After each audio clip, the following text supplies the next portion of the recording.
오늘도 주님 안에서 승리하는 복된 하루가 되시기를 간절히 축원을 드립니다.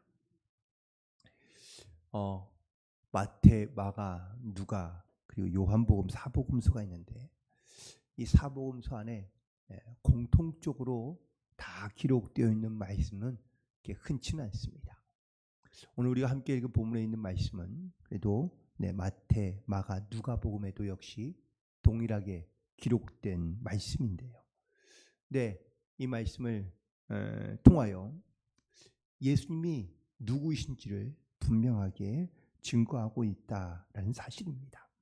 오늘 본문에 있는 말씀 가운데 오늘 보면 누가복음에는 잘 기록되어 있지 않지만 마태복음과 그리고 마가복음에는 예수님이 이 말씀을 질문을 하신 동네 이름이 등장하는데 바로 가이사랴 빌립보 지역이었다라는 사실입니다. 이 가이사랴 빌립보라는 이 지역은 보통에 있는 유대 도시가 아니라 바로 로마의 황제인 이 가이사랴가 아니라 황제라는 칭호인데 이 황제라는 칭호에 걸맞는 도시를 만들기 위해서는 붙이기 위해서는 두 가지의 조건이 필요합니다. 첫 번째는 로마 황제의 신전이 반드시 도시의 중앙에 있거나 아니면 도시의 가장 잘 보이는 곳에 위치되어 있어야만 합니다. 그래서 이 로마의 황제가 당시에 그냥 어떠한 신으로 불리는 것으로만 그치는 것이 아니라 명목상의 신이 아니라 직접 어쩌면은 인간의 형체를 갖고 있지만 그 신전에서 신께 경배하듯이 경배를 받던 그러한 살아있는 신에 가까웠다는 사실을 말해주고 있고요. 두 번째는 그 황제의 이름에 걸맞는 도시가 규모가 있어야 됩니다. 그냥 자그마한 소도시에 황제의 이름을 갖다 붙이는 것이 아니라 그 황제의 이름이 붙을 만한 그러한 도시에 걸맞는 그런 위용을 갖추고 있어야 한다라는 것이죠.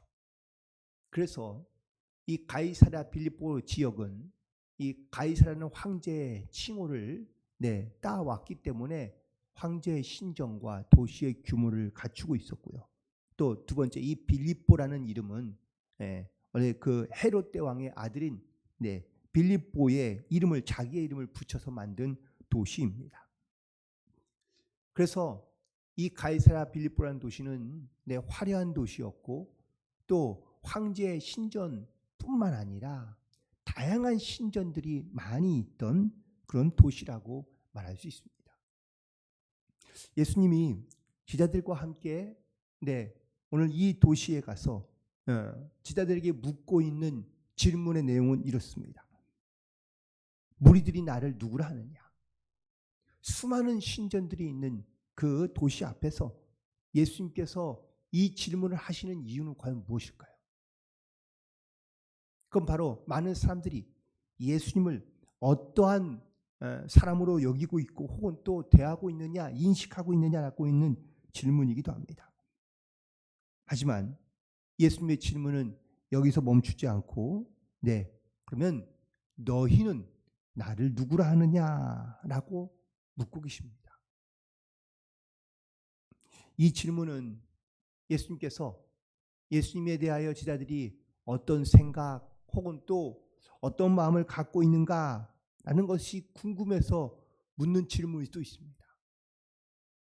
하지만 예수님께서 아마 이 질문에는 어쩌면은 이 제자들이 갖고 있는 어떤 자기들의 생각, 자기들의 지식 혹은 사람들로부터 들은 이야기를 듣고 싶어 하는 것이 아니라 제자들이 고백하고 제자들이 경험하고 제자들이 체험한 그래서 그들이 깨닫게 된 예수님이 누구인지를 묻고 있다라는 사실입니다. 오늘 이 질문에 베드로가 대답합니다. 하나님의 그리스도이십니다. 라고 이렇게 대답하는데요. 마태복음에서는 조금 다르게 고백하고 있죠. 주는 그리스도시요 살아계신 하나님의 아들이십니다. 이렇게 고백하고 있습니다. 그렇다면 이 대답에 차이가 있는 걸까요? 사실은 대답에는 큰 차이가 없습니다. 주는 그리스도시요 살아계신 하나님의 아들입니다라고 고백한 이 고백이나 주는 그리스도십니다, 하나님의 그리스도이십니다라고 고백한 이 고백이나 크게 차이는 없습니다. 이유는 여기에 있습니다. 이방신의 신전 앞에서 예수님을 하나님의 아들로, 하나님의 그리스도로, 즉 메시아로 고백할 수 있다면 그건 바로 예수님을 바로 알고 있으며 제대로 고백하고 있는 것이기 때문이 그렇습니다. 예수님께서는 이 베드로의 고백을 들으시고 그를 칭찬하시며 마태복음 16장에서 이렇게 말씀하십니다. 바요나 시몬아, 내가 복이 있도다. 이를 내게 알게 한 이는 혈육이 아니요 하늘에 계신 내 아버지시니라. 베드로가 자기의 입으로 주는 그리스도시요 살아계신 하나님의 아들이십니다, 하나님의 그리스도이십니다 라고 이렇게 고백했는데 예수께서는 이 고백을 이렇게 말씀하지 않습니까? 이를 내게 알게 한 일은 혈육, 즉 지식이나 또한 배움이나 그리고 어떠한 알을 통하여 내가 나를 그리스도라고 고백한 것이 아니라 하늘에 계신 하나님께서 너에게 이 은혜, 믿음, 깨달음을 허락해 주셨기 때문에 이런 고백이 가능하다는 것을 말씀하고 있습니다.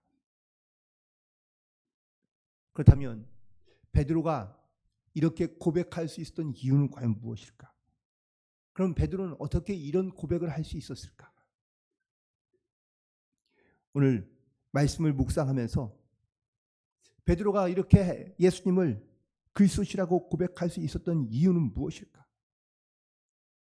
그냥 단순히 우리가 귀로만 듣거나 머리로만 아는 예수님, 이런 예수님 우리가 충분히 말할 수도 있고 고백할 수도 있지만, 하지만 정말 내 마음속에 10년 가운데 내가 예수님을 만난 체험한 이런 경험이 있어야 만난 예수님을, 내가 만난 예수님을 고백할 수 있다라는 사실입니다.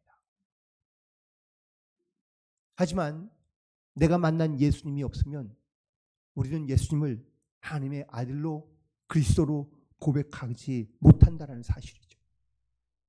물론 예수님에 대해서는 알 수 있습니다. 십자가를 지신 분, 혹은 또 2000년 전에 태어나신 분, 많은 기적과 이적을 행하신 분, 우리가 귀로 듣고 그리고 머리로 아는 예수님 충분히 알 수 있지만 주님은 우리에게 그런 지식을 요구하는 것이 아닙니다. 내가 어떻게 하나님을 만났는지, 나의 하나님은 어떤 분인지를 우리가 분명하게 고백하며 선포할 수 있어야 될 줄로 믿습니다. 베드로가 처음 예수를 만났던 장면을 다시 한번 떠올리면 그가 밤새도록 고기를 잡았지만 하나도 고기를 잡지 못하고 그리고 허탈하게 돌아왔습니다.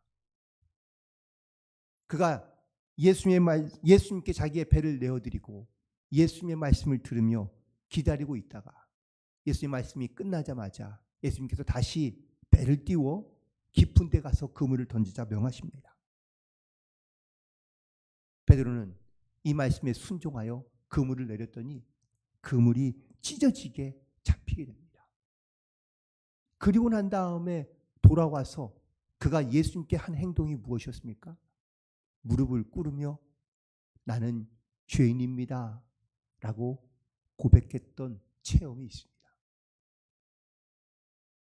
여러분, 우리도 주님을 만났을 때 주님 앞에 우리의 모습을 돌이켜보고 내어놓으면 우리는 정말 주님 앞에 무릎 꿇으며 우리의 죄인이라는 고백밖에 드릴 것이 없다는 사실입니다.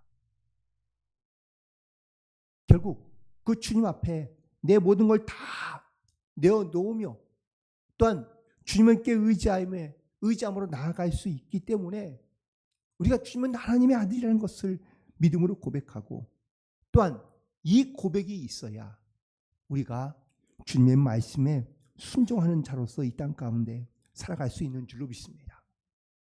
오늘 다시 한번 주님 앞에 서 있는 우리의 모습을 돌이켜보고 우리가 듣고 아는 예수님이 아니라 내가 만난 예수님, 또한 내가 고백하는 그런 예수님, 그런 예수님을 고백함으로 주님 앞에 나아갈 수 있는 그런 저와 여러분이 되기를 간절히 축원을 드립니다.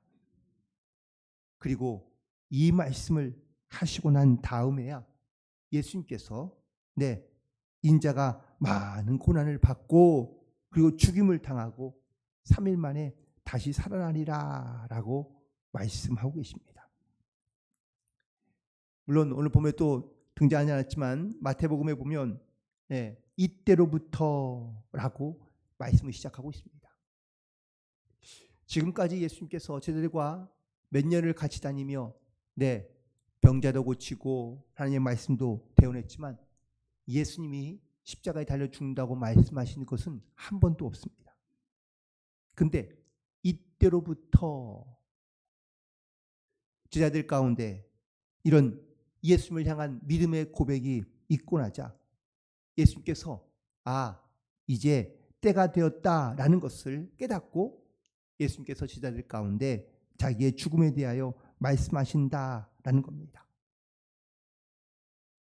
예수님이 이 땅 가운데 오신 목적이 분명합니다. 제자들과 함께 사역하면서 기적과 이적을 행하고 그리고 배고픈 사람들을 먹여 살리는 것, 이것이 예수님의 진짜 사역은 아닙니다. 예수님의 진짜 이 땅 가운데 오신 목적과 의미는 바로 십자가를 지고 죽으시는 겁니다. 하지만 이전까지는, 이 신앙의 고백이 있기 전까지는 제자들 가운데 한 번도 자기의 죽음에 대하여, 고난에 대하여 말씀하지 않으신 이유는 아직은 받아들일 만한 때가 되지 않았기 때문인 것이죠. 제자들 가운데 이제 예수님에 대한 믿음의 고백이 있고 나자 예수님은 이제서야, 또한 그때가 돼서야 당신이 십자가에 달려 죽을 것을 말씀하십니다. 때로는 우리의 신앙이요, 주님을 쫓으며 주님을 따르며 그리고 또한 주님만 의지하며 가면은 아무런 염려 없이, 걱정 없이, 근심 없이 기쁘게 즐겁게 살아갈 수 있을 것 같지만 반드시 우리 가운데 홀로 서게 할 때가 있다는 것을 말씀하고 있습니다. 신앙은 그렇습니다. 내가 주님을 의지하며 내가 정말 주님 손에 붙들려 살기를 원하지만, 또한 우리가 그런 믿음의 고백을 가지고 살아가야 하지만, 우리가 하나님 손에 붙들려 살아가는 것 외에도 우리가 이 세상에서 정말 이제는 담대하게 혼자서라도 하나님의 말씀을 증거하며 예수에 대하여 선포하는 이러한 담대한 믿음을 가지고 살아가야 한다는 것을 우리 가운데 말씀해 주고 있습니다. 신앙은 하나님과의 1대1의 관계에서 이루어진다는 사실을 잊지 마시기 바랍니다. 다른 사람이 내 신앙, 내 믿음을 대신해 줄 수 없습니다. 아무리 남편이, 아내가 신앙이 좋아도 결코 대신할 수 없습니다. 또한 부모가 자녀를 대신할 수도 없습니다. 직접 예수님을 만나야 하고 직접 예수님을 바로 고백할 수 있어야 한다는 사실입니다. 끊임없이 우리가 주님을 찾기를 갈망하며 주님 만나기를 소망하는 가운데 잠언 8장 17절에도 말씀하신 것처럼 나를 사랑하는 자들이 나의 사랑을 입으며 나를 간절히 찾는 자가 나를 만난다고 말씀해 주고 있는데, 주님을 찾고 주님 만나기를 간절히 사모하는 마음. 그래서 오늘 본문에 있는 말씀에 23절 이후에도 말씀하고 있지만, 내가 사람들 앞에서 나를 시인하면 나도 너를 시인할 것이고, 내가 사람 앞에서 나를 부끄러워하거나 시인하지 않으면 나도 하나님 앞에서 너희를 시인하지 않겠다라고 말씀하고 계시는 말씀은 이거는 우리 협박하는 말씀이 아닙니다. 모든 사람 앞에 우리가 어떠한 체험과 또한 경험을 가지고 우리가 주님을 증거하며 주님을 고백하며 살고 있는지를 우리 가운데 다시 한번 확인시켜주는 말씀인 줄로 믿습니다. 많은 사람들이 좋아하는 시 가운데 김춘수님의 꽃이라는 시 많이 아실 겁니다. 내가 그의 이름을 불러주기 전에는 그는 다만 하나의 몸짓에 지나지 않았다. 내가 그의 이름을 불러주었을 때 그는 나에게로 와서 꽃이 되었다 라고 말하고 있는데요. 주님도 우리에게 꽃이 되길 원하고 우리도 주님께 꽃이 되어 나아갈 수 있게 되기를 간절히 소망합니다. 나도 주님을 찾고 부르며 의지하며 그리고 주님을 체험한 그 담대한 믿음의 고백을 가지고 우리가 많은 사람들 가운데 이 복음의 증인으로 나아갈 수 있게 되기를 간절히 소망하며 또한 예수님도 내 안에 찾아오셔서 나를 통하여 이루시고 역사하시는 하나님의 크신 은혜와 그 증거들을 날마다 우리가 믿음으로 고백하며 더욱더 앞으로도 주님을 사모하는 마음을 가지고 주님을 시인하며 증거하는 삶을 살아갈 때 주님의 이름이 온 땅 가운데 널리 퍼져나갈 뿐만 아니라 주님의 나라와 영광이 이 땅 가운데 세워지는데 귀한 사명을 잘 감당하는 그런 저와 여러분이 되기를 주님의 이름으로 간절히 축원을 드립니다. 기도하시겠습니다.